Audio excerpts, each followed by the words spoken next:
Tommy Yarch, DallasCowboys.com. What do you want to see over the next 3 days that'll have you feeling some sense of comfortability going into training camp? I want to see these guys compete. I want to see them continue to build and stack, really 3 good days. The fact that it's mandatory minicamp doesn't really change, again, the way that we practice, but I want to see, I'd say we're having an excellent offseason. From the start of phase 1, when we came in here and we did all lifting and meetings, to phase 2, getting on the field and working a little bit more with fundamentals than scheme. You do more fundamentals in phase 2 because you can't really do things against the opponent. And then now coming off of OTAs and into mandatory minicamp. What mandatory minicamp has really become is it's just another couple OTAs in all reality. The biggest difference for us is we will have afternoon meetings so we can watch the film and make the corrections and things like that. But in terms of the tempo, the consistency that we've had, that needs to carry over, and the focus needs to be good. Vacation's coming. We know that. But there's still work to be done these next 3 days. Stockies with The Athletic. Brian, one thing Mike McCarthy said a few times was his system was built on the quarterback being successful. Said that's how he learned it, and obviously his background of learning is similar to yours. Just what is your system? What do you anticipate it being built on? I mean, it starts with taking care of the football. The quarterbacks, obviously, everybody knows that. Quarterbacks, I agree with Mike. I mean, quarterbacks are so important to our game. But to me, it's never changed. You got to win the turnover battle. You have to own the line of scrimmage. You have to attack with your playmakers, and you have to be multiple.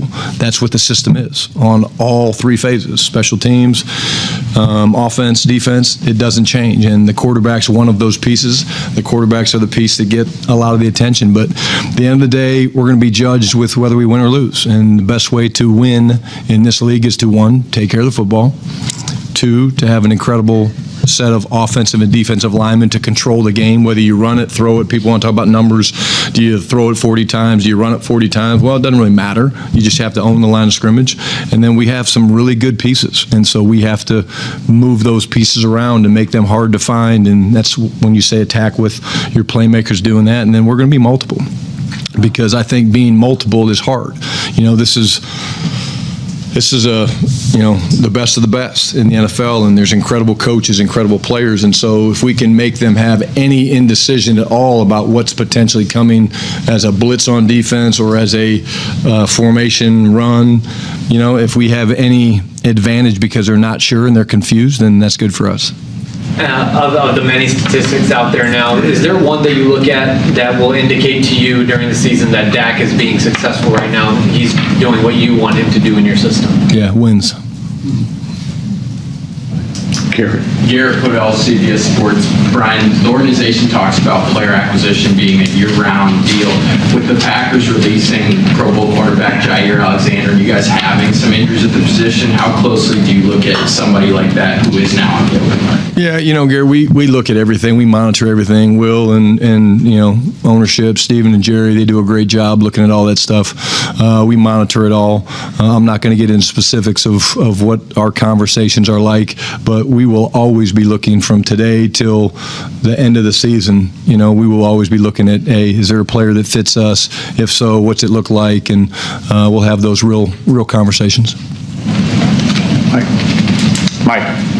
Mike Wesley, WFA. The Micah storyline obviously has a lot to do with his contract, has a lot to do with his buy-in to your new system, but just from a football perspective, what do you see as the tangible benefits of him being here today in terms of his vibe on the field and then what he can do to challenge some of the guys, some of the new guys in the offense? Well, I think number one, there's the number one thing is the connection piece. He's we have a lot of new players on this team. He spent time with a lot of those guys, not just in the building, but away from the building. But I think that's always going to be the first thing that I look at. Him getting to know Joe Milton maybe a little bit better, and him getting to know George Pickens better and some of the guys on defense. I think that's a big piece of it. But you want your best players excited about what you're doing. You want your best players buying in because they're your best players? No, because they're the ones that the young players look up to, because they're the ones that are like, okay, hey, that guy's different. And why is he different? It can't just be because he's got an incredible first step and knows how to bend an edge. He's got a work ethic. He's got a process that he goes through. We talked a lot about that today. Like, what is each player doing on a daily basis to help them become a great player? And so we talked about a couple of those things in terms of it's got to be authentic, it's got to mirror their identity, but what's the process that's going to allow them to get to the ultimate outcome, which is something that they're trying to achieve this year. Babe. Babe Loffmer, Cowboys Radio. Brian, so in any job or organization, you think you know what the boss does and what it entails, and then you get there and you go, oh, he's got to do this and this and this. So you've been around it, but what has surprised you? Be it scheduling, interaction, what has surprised you in the position so far? I think somebody asked me this a couple weeks ago, Babe, but the job itself is what you think it is in terms of the leadership and all the things in the football and managing of people and things like that. Probably the biggest thing that you don't realize is the unique phone call or two you get every day about something that you didn't see coming. Or night. You know, or night. And so I think one of the things that has allowed me to do that very, very well is, number one, I'd like to say I have common sense, although I didn't know about the good night thing. But like, I've been around the game a long time. I know right from wrong and things like that, but it's different. You get calls, and I'm talking about calls that affect people's lives, you know, good ways, bad ways, exciting things. Like, we celebrate the things that, you know, are going on. Guys getting married, guys having babies, guys graduating, you know, we try to celebrate all those things. And I compete every day with my chief of staff, Tyler Boyles, to make sure we don't miss anything, because that matters. If somebody has a big event and they're getting ready to have a baby or they get married and we don't celebrate them, then shame on me for not doing that. Rob. Coach Robbie Hewlett, Spectrum News 1. A couple weeks ago, you talked about the visor being an ode to Spurrier. I was wondering if you could just share your favorite memory from Florida, and if there's something from Spurrier that you've taken just as a head coach that maybe you didn't learn from your dad. I got stories for days. We're gonna have to do a whole different press conference. I still believe probably the best play caller I've ever been around. And I think that stems from the fact that he called his own plays as a quarterback. You know, back in the 60s when he was playing, like, they called their own plays. So that's kind of the way he called the plays at Florida. He literally sat there, and half the time he'd have a headset on, half the time he wouldn't. But he just really was watching the defense, seeing what they were doing. So I think he was ahead of his time in that regard. I got lots of stories, but I'll embarrass myself here for a second. So senior year, going to Thanksgiving dinner. We always played Florida State on Thanksgiving weekend. So what we always did is we always went to Coach and Miss Jerry's house for Thanksgiving dinner on Thursday after practice. So I was a senior. I did throw the first touchdown pass of that season. We'll put that out there before I embarrass myself. But I got relegated from second string to third string about halfway through the season. I got passed by Doug Johnson, who had a really good NFL career. But so we're lining up for we're lining up for dinner, supper as Coach called it, and he's going around the room and he's asking everybody, and I'll do the voice. He's like, Danny, my man, what you want? What do you want to drink? Milk? You want something like that? He's going around. He's being gracious. He's getting everybody their order, and he looks at me, and we make eye contact, and he goes, Shotty, you ain't playing the game. You want to have a beer? And I was like, well, hell yes, I do, Coach. I'll have a beer. So we sat there and we drank a couple Coors Heavies together, because he doesn't drink Coors Light. He drinks Coors Heavy, the original. So, yeah. And I didn't play in the game, so I did signal my ass off, though. I was really good. Coach Matt Roy, News 4, Fox SA. You said in the past that in shorts and no pads, you really can't learn much about the running back. So in these mandatory minicamps, what can you learn from running backs that'll help you decipher the depth chart come training camp? Instincts, the ability to take the details of what we're teaching in the classroom, the footwork, the ability to press the hole, things like that. You just can't, the vision's hard to, get a feel for. But you see guys that have quick feet. It's probably more the physical traits than anything. The other thing that you do see is the ability to not physically pass protect, but handle the mental X's and O's pieces where, okay, I got to look at this guy, but I got to be able to peripher what's going on over there.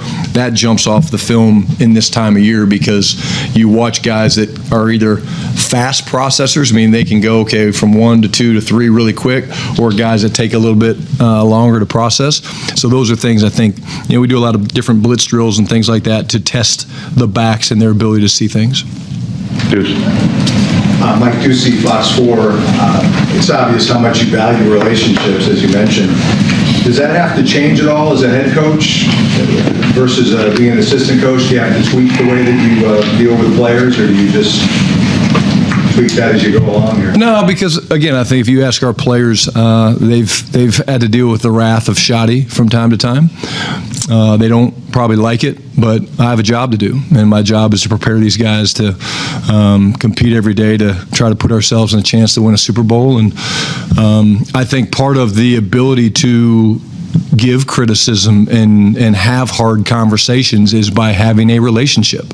And if I just go in and I go in on a tangent with a guy and he knows, hey, he doesn't know the first damn thing about me, then he's going to tune me out, and I'm never going to do that. And so I think, you earn your ability to have these hard conversations and to make the difficult decisions that I have to make and I'm ready to make is by getting to know these guys and knowing that I do have not only their best interest, but the best interest of this football team at heart, and that's never going to change.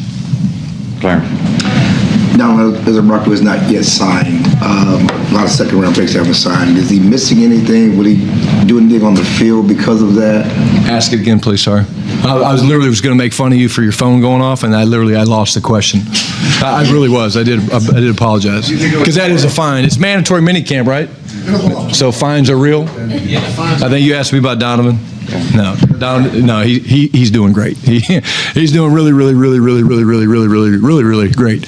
And again, it's the business side of it's going to get done, but you can't watch the guy and not get excited just watching him do the things that we're doing out there on the grass, the things that we saw coming out of Boston College, and then the work ethic is elite. I remember the Wrath of Marty. What does the Wrath of Shoddy look like? Ooh.